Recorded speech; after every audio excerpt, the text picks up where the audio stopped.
Happy Halloween. Welcome to College Football Live. I'm Peter Burns, David Pollack, Trevor Matich. Boys, why are y'all look so puzzled right now? Best I've ever seen you look, by far. I've never seen you without your makeup on. It's kind of a revelation. Yeah, thanks, boys. All right, I'll go try to find my head here in a little bit. It's time for a little College Football Live. Let's go.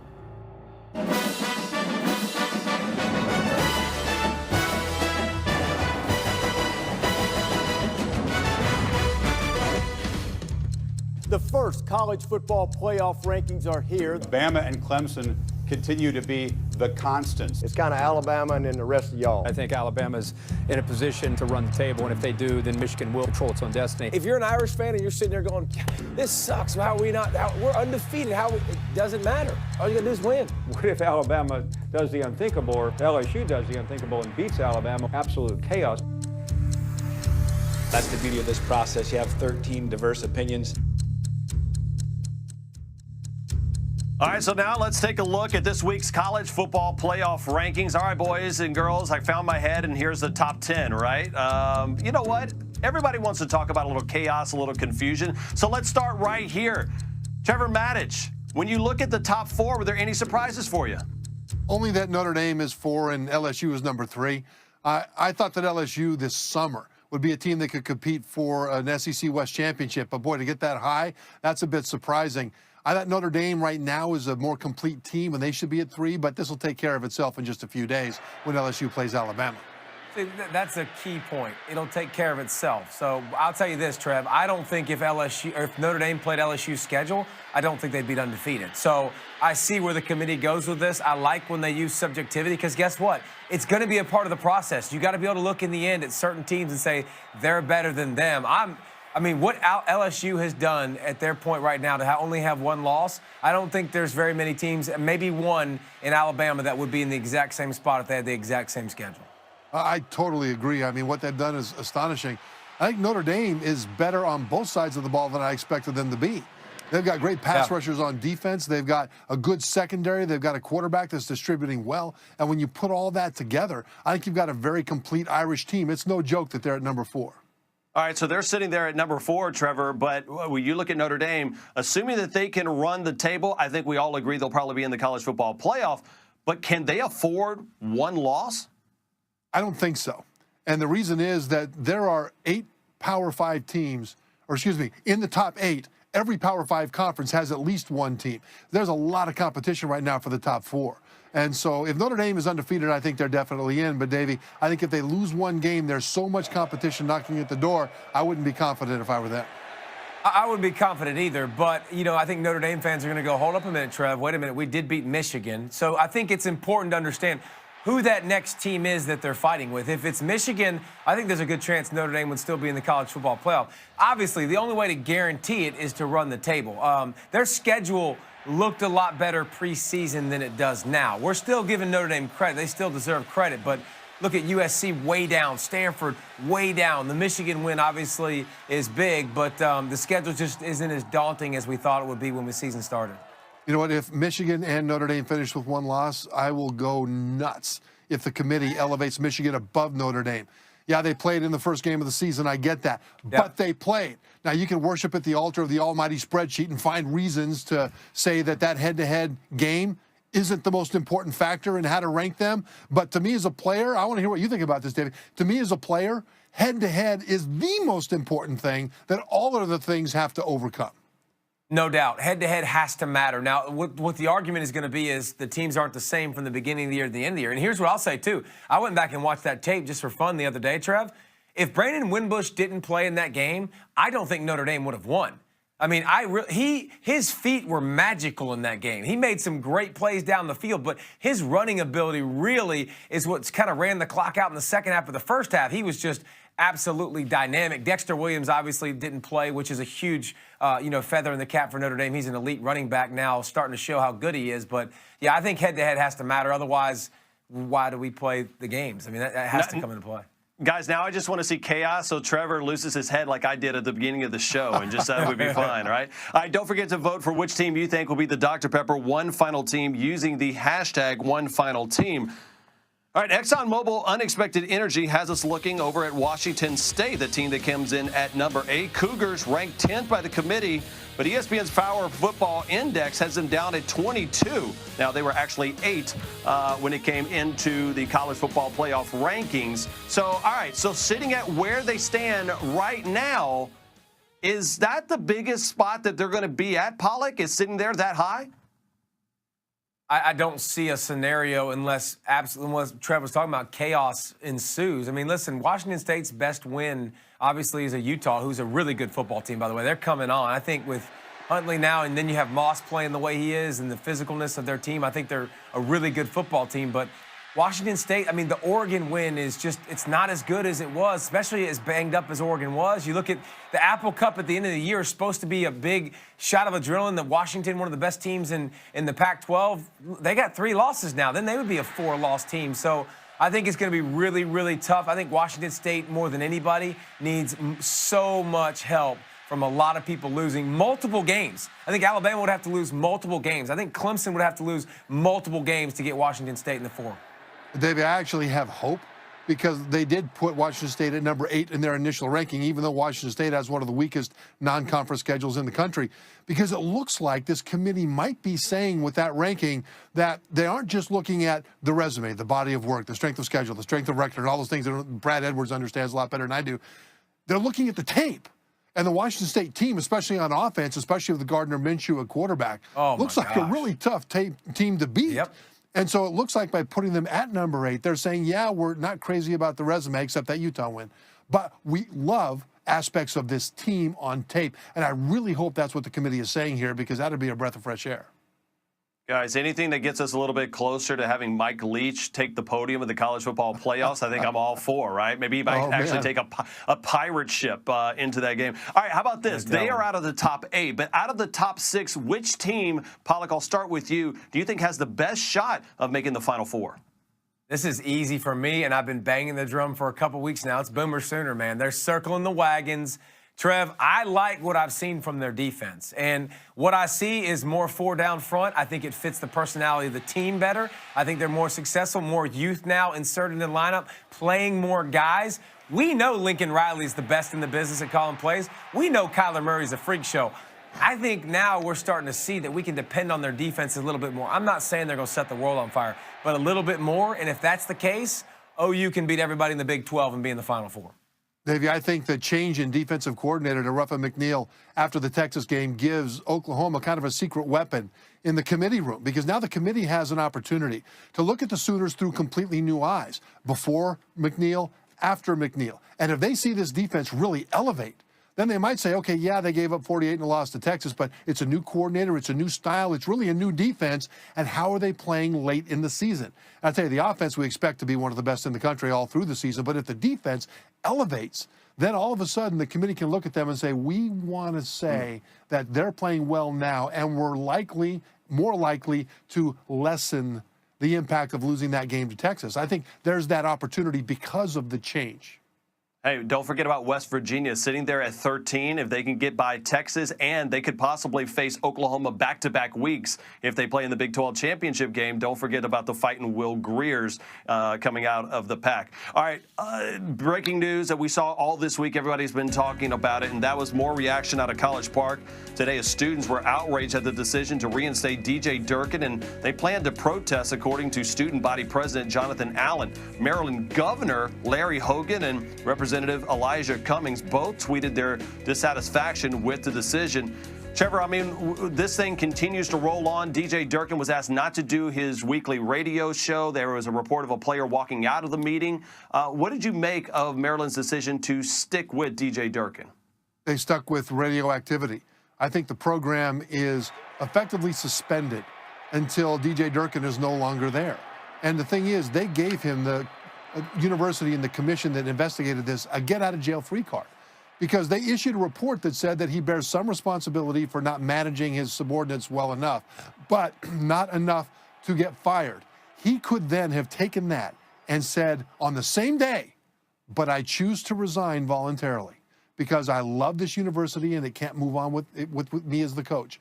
I love Jordan McNair and his family, and that family can't have any kind of closure to this particular chapter if I'm still the coach. Therefore, I volunteer to step down. I think that would do more to rehabilitate his future as a coach than staying in this position, because now you've got the protests, you've got locker room division, you've got division of the families of current players that bleeds into recruiting. All these things add up to an atmosphere that I don't think they can move on from with Durkin as the head coach.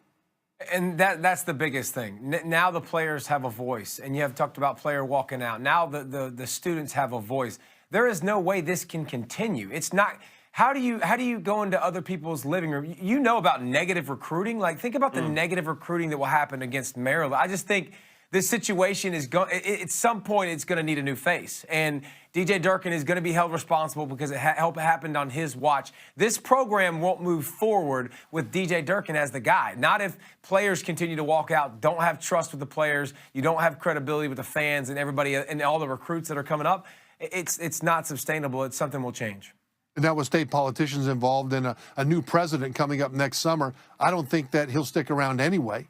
And I think that had he taken the opportunity to resign voluntarily immediately, he then gets to rehabilitate himself immediately. But if he does now, or if he gets fired in the summer, it will be seen as a reaction to outside pressure, and he loses any benefit of the doubt. This is just a horrible situation. Trev, he's counting them millions. If he resigns, he don't get his money. If he gets fired, he gets his money. But he's a young man, and if he steps into the future of his coaching career radioactive to the point to where he can't get a good job for a long, long time, he doesn't have a chance to recoup those millions. I just think that's the better way to go, because the commission issued a report that did not hold him primarily responsible. Take that and run and start your career over again. Well, we'll see, and it probably won't be known the damages to that program for years to come, but we do know the damage, and it is tragic one with the passing of Jordan McNair, and our thoughts and prayers are with him and his family. We got a lot more coming up on College Football Alive, including, all right, Oklahoma defense. Is it the candy corn of college football? And can the Wildcats scare the Bulldogs? Coming up in Week 10 in Lexington. Got a lot of college football coming up. Welcome back to College Football Live. My favorite Halloween costume I've ever worn might have been a T-Rex when I was really little. Probably Kevin Gates. Had some Sharpie, put a cross with some tears, and then got some candy. Whenever I went as Hades, putting all the makeup on and the fake contacts, dyeing my hair and painting my skin in the robe. My mom dressed me up as Big Bird when I was little. Tony James always calls me Big Bird. My mom sent him that picture a while ago, and he won't let it go. I was Maui from the movie Moana. Drew all over my body, like tribal tattoos. I had my hair down. I really resemble that guy. I was the Hamburglar one time, and got a lot of candy that night.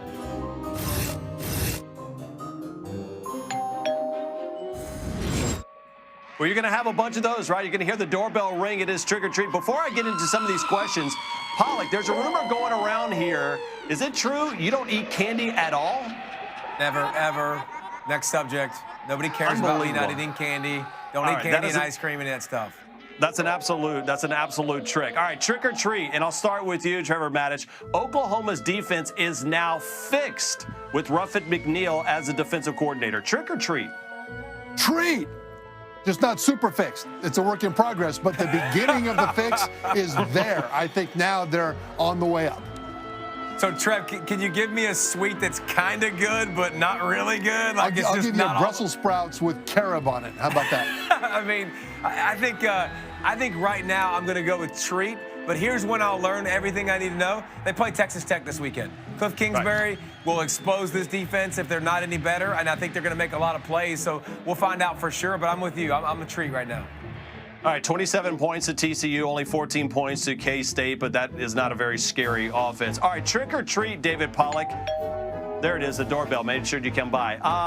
The Devin White suspension's not going to be a big deal for LSU against Alabama. You done lost your mind. That's an absolute trick. You might be mathematically eliminated from this game without Devin White in the first half. Because if they get 17, LSU's offense, if you're watching, ain't setting the world on fire by any stretch of the imagination. And if they get in passing situations, they're in trouble. This is a bad recipe. This is definitely bad news. This is a trick. Yeah, that's a trick along the lines of sneaking candy corn into David's kale smoothie. This is really bad for LSU because he is so good at making plays himself, but also because he gets so much penetration, because he has so much range, he makes his teammates on defense better. This is bad. This is a trick. I mean, listen, Bama's only scoring 38 points a game at half, okay? So, okay, I'll go with you. All right, do we have somebody at the door? There it is. All right, Jim Harbaugh, trick or treat. He's finally showing that the Wolverines, Matich, are national title contenders. Treat, because Shea Patterson has given him the option to not just run the pro style, which you need an offensive line that can win at the point of attack consistently to be a pure pro style team. They can also mix in the college style plays with the quarterback runs, which helps your offensive line as they continue to grow. I think it's a treat. I think it's a treat too, but I think they're in for a treat this week with Penn State. Penn State's going to be ready to play. Penn State's offense will score on this defense, but they're finally in a position now this year with Shea's ability to run to put them in a position to be successful. That game, Davey, is a treat all by itself because of the quarterback matchup. Trace McSorley against Shea Patterson, that'll be fun to watch. Real quick, it might be a trick for the whole Big Ten because now with Iowa losing, if Penn State's able to beat Michigan, then Michigan beats Ohio State, two-loss team that's a Big Ten champion, they may be out of the college football playoff. All right, one last one. Who's coming around? There it is. All right, Kentucky Wildcats, trick or treat, Pollock. They're going to the ATL. They're beating Georgia, your team, this weekend. I think that might be a trick. Listen, I think Kentucky's for real. Don't get it twisted. I think Kentucky's defense is one of the best in the nation, not just the SEC, one of the best in the country. And I think they'll give Georgia all they can handle. I don't know if they're ready for this yet, but they've been a treat this year, that's for sure. I've got to say trick, because I think Georgia's secondary is so good that they'll be able to crowd that line and do everything they can to gum up the run. And I don't think Kentucky will have an answer. So for that reason, I've got to say trick. Guys, I'm telling you, I covered Tebow's teams in 2011 with the Denver Broncos, that Tebow Mania thing. There's something about this Kentucky team. It's going to be Kentucky in the ATL. I'm calling my shot. They're upsetting the Georgia Bulldogs. And that, my friends, yes, that is Listen no to the treat. Laugh. Wow. Yeah, no, it is a little scary. That's Kirby Smart right there. That's probably what it was. And yeah, I'm not going to have a head like I had at the beginning of the show as well for that part, too. All right, coming up, the best costumes, including Trevor Matich like you've never seen him before. That coming up next on College Football Live. You want to know how we tip off college basketball? With Michigan State versus Kansas with DirecTV. Might be Halloween, but we're already starting to look forward to New Year's 6 projections. That's right. Chick-fil-A Pizza Fiesta Bowl, rather. Florida, Ohio State, then Kentucky UCF in the Fiesta Bowl, Rose Bowl, Washington State, Michigan in the All-State Sugar Bowl. The projection, Oklahoma and Georgia. All right, welcome back to College Football Live. That would be a good one. My goodness, it might be a college football playoff game. All right, we're talking about some of the scariest things on Halloween. Let's talk about the scariest mascot in college football. Matich, who are you rolling with? It is Louisville's Louis the Cardinal. He's got a beak and teeth. He can peck you and chew you. That dude's a warrior. Hey, can they use him on defense right now, Pollock? They might need him at Louisville right now. They can use him on offense too, bro. I'm going with Mike the Tiger, by the way, because I've been a visiting player in that stadium and walked out, and they have him sitting right next to you as you walk out, and it scares the bejesus out of you. It was absolutely intimidating. So come on, dude, he's realistic. Like Trevor, you go in that cage, he'll eat you. I mean, that's go the in that cage mascot. is the operative thing. I mean, he is in a cage out there, right? He's not on a leash. He wasn't just prancing around on the field, no. Now, guys, y'all went scary. I think I just went creepiest. Like, because I want to steal this one out in Stillwater. I mean, Pistol Pete looks a little weird, right? I mean, I don't know what's going on with the beard. Creeper alert. Right, it's a little, right? I don't think I would be letting my kids hang around Pistol Pete when it comes Halloween time. I would like, we're going to skip that house. He's got guns, too. He's got real guns. That's not appropriate. The head looks so heavy, he's got to secure it, you know. It's tough. It's not a good sign. Hey, we've been having some fun. It is time for a little 3 and out, and let's do a little personal touch here for Halloween. And Hey, it's my daughter's birthday. She turned 1, so happy birthday to little Bo Burns, who, if you follow me on Twitter at Peter Burns ESPN, I always tweet out the shocked koala if anything crazy happens in college football. So it's only natural that Bo went as the shocked koala for Halloween. Let's go ahead and show everybody that. Look at that. Super cute. So great. Oh, pretty good. That Jeez, is awesome. Bo's been a great. Happy birthday, little Bo Burns. All right, She won't even hate Pollock. you for that. Yeah, Pollock, what'd you get the family? Where are y'all rolling with? Well, we got Nicholas in the background. We got Leah real big center stage because that's how our life works. She's lucky. And then Napster is Saquon Barkley in the background. Nicholas is right there in the background, but he's kind of hiding. But I will say this, the costumes changed tonight. That's just what Leah wore to school. Leah's a football player with eye black and a jersey, and Nicholas is a football player. So I got 2 football players in the end. I did like the fact, Trevor, that Saquon Barkley was on the ground like the Giants' offensive line, right? It was kind of true to form at that point as well, too. Davey, do they do Oklahoma drill afterwards? Negative. No, negative. Leah would win. Yours is a little different, Trevor. What do we got? Well, what we've got is the scariest Halloween costume ever. Because if you're naughty, you're terrified of this guy. Although once we get through Halloween, now we head into the greatest season. I'm ready for Christmas. What about you, Davey? Amen, Trevor. I love you. That is music to my ears. I am one of those 3. You need to decipher which one it is. I got to guess at which one. Real quick, hey, Pollock, how many Christmas songs do you have on your playlist right now? Over 1,000. That's crazy. Don't put up your lights until after Thanksgiving. That's all I ask. All right. You guys have a safe and happy Halloween, and make sure you get Nick Saban a gift. It's his birthday. See y'all. Peace.